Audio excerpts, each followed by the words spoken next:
Bonjour, mes chers frères et sœurs, et bon retour à notre rendez-vous de chaque matin où nous essayons de saisir la révélation profonde de Dieu pour notre vie. Alléluia. Père Saint, je te bénis, je te glorifie pour mes chers frères et sœurs. Je te prie en ce matin que ta parole touche, édifie, console et propulse. Touche par ta parole et bénis l'enseignement de ce matin. Au nom de Jésus-Christ. Amen. En ce 6e numéro, nous allons parler de la psychologie biblique de l'attention. Rappelle-toi, nous sommes en train de parler de ton miracle, ce qu'il faut comprendre pour sortir de ta situation.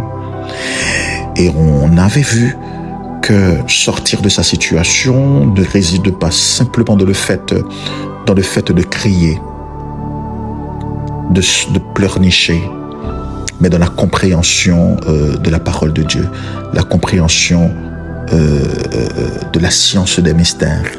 La Bible dit que le juste, il est délivré par la science. Ça, il faut le comprendre.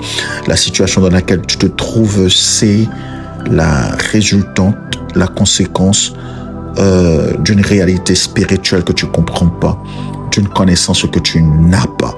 Vous voyez, tout ce que tu ne comprends pas te fait payer très cher.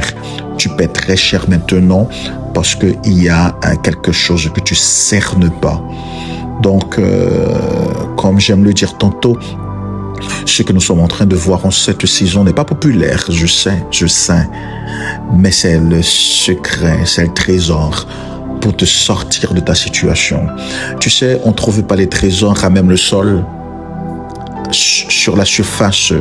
On ne trouve pas les trésors comme ça. Il faut piocher pour trouver les trésors. Et cela ne demande pas à tout le monde de le faire.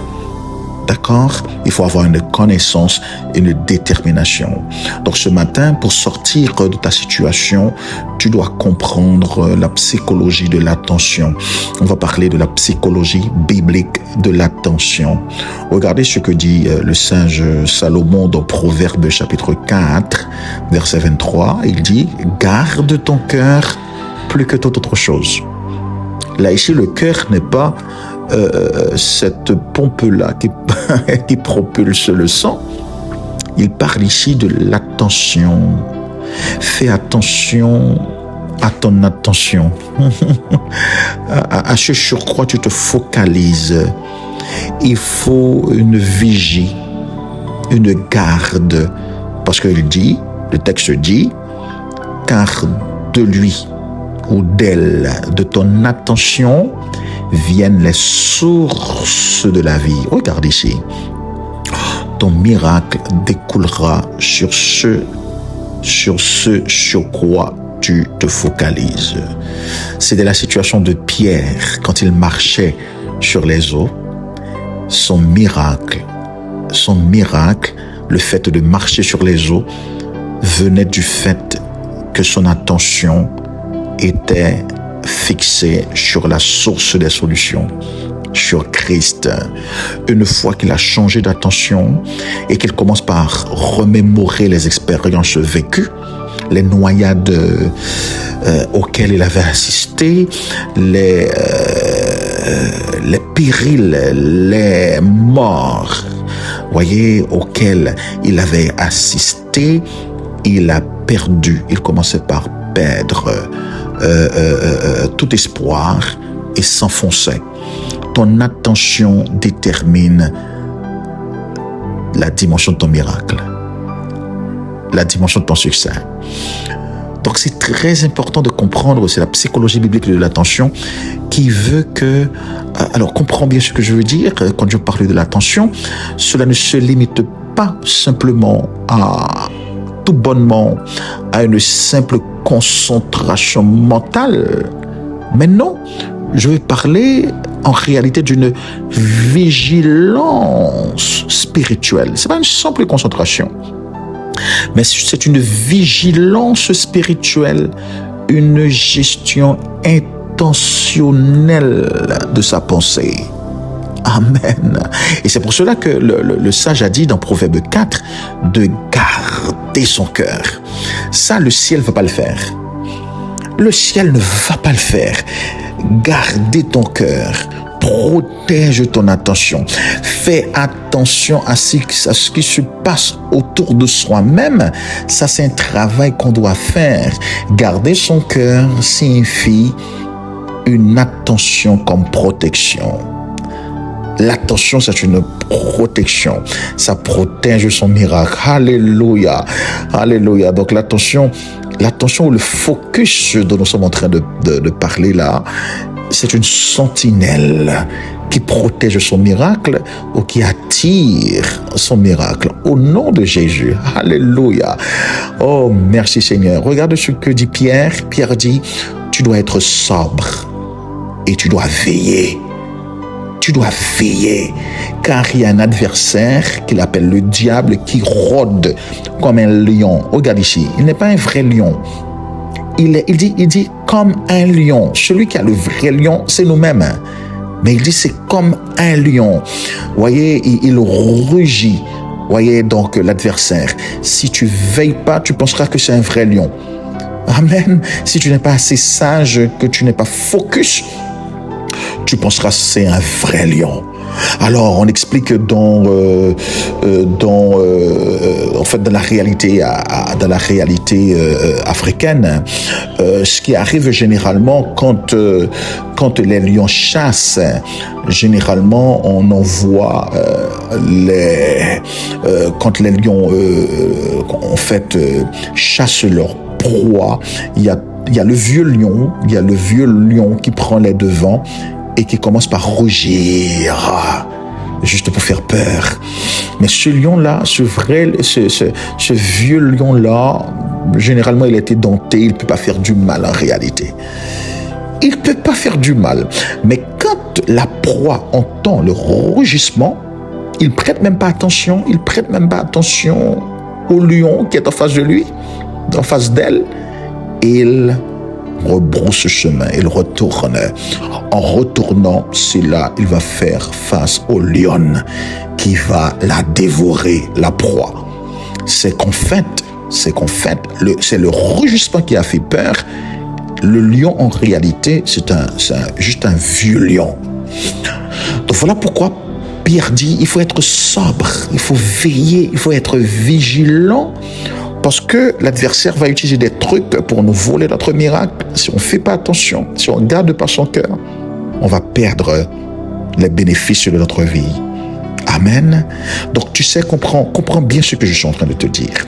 La focalisation, l'attention doit être intentionnelle. L'attention, c'est un choix. L'attention, c'est une décision. Dieu ne peut pas le faire pour toi-même.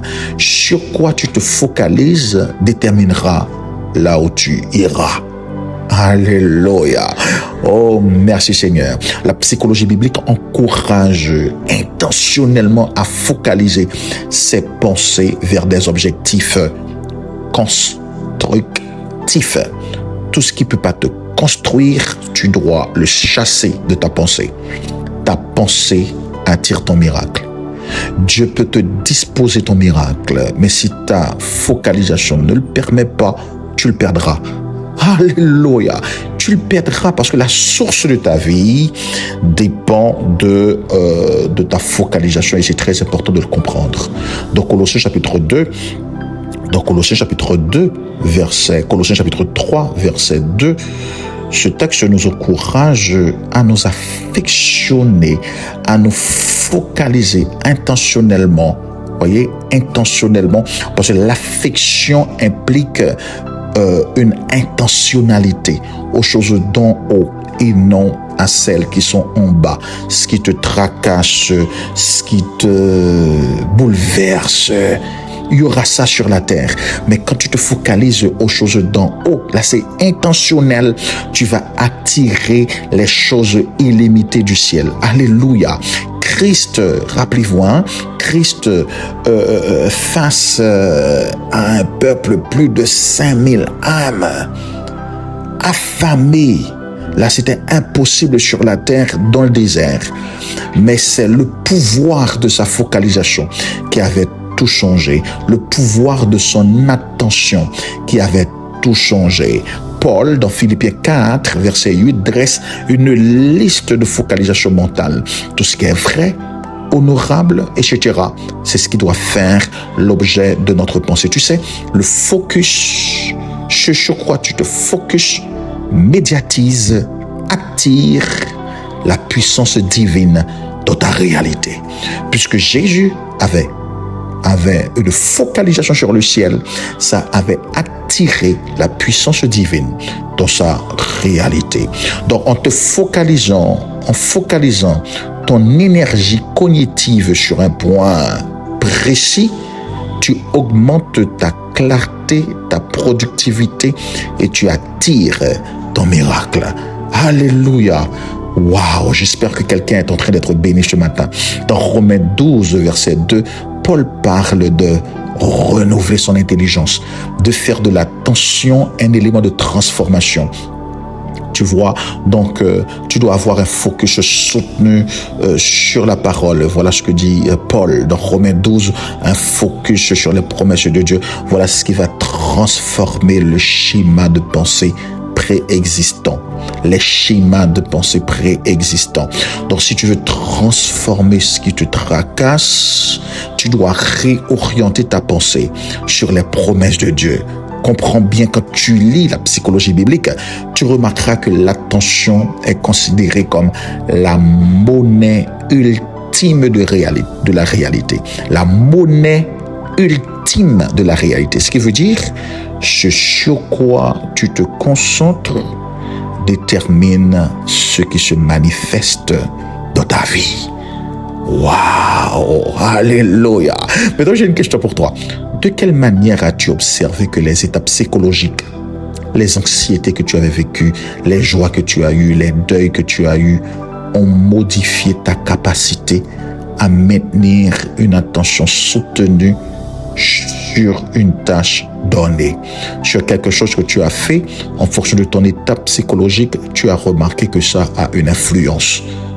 Donc tout ça, c'est pour te faire comprendre que ton attention modifie, influence ce que tu fais, ce que tu souhaites. Amen. Amen. Maintenant, un petit devoir là, ce qui est important comme décision, tu dois prendre la décision de structurer ton environnement pour soutenir ta focalisation, ta concentration et limiter les distracteurs. Tu dois décider cela et c'est très important pour ta vie, car le sage a dit, les sources de ta vie viennent de ton attention. Amen. Amen.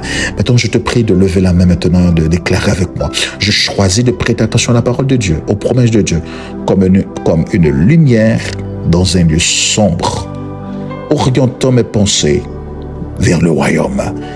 Et fais avec moi cette prière. Seigneur, accorde-moi la grâce d'une attention renouvelée pour me concentrer sur l'essentiel, les promesses de Dieu, pour discerner ta voix et accomplir mes tâches avec implication.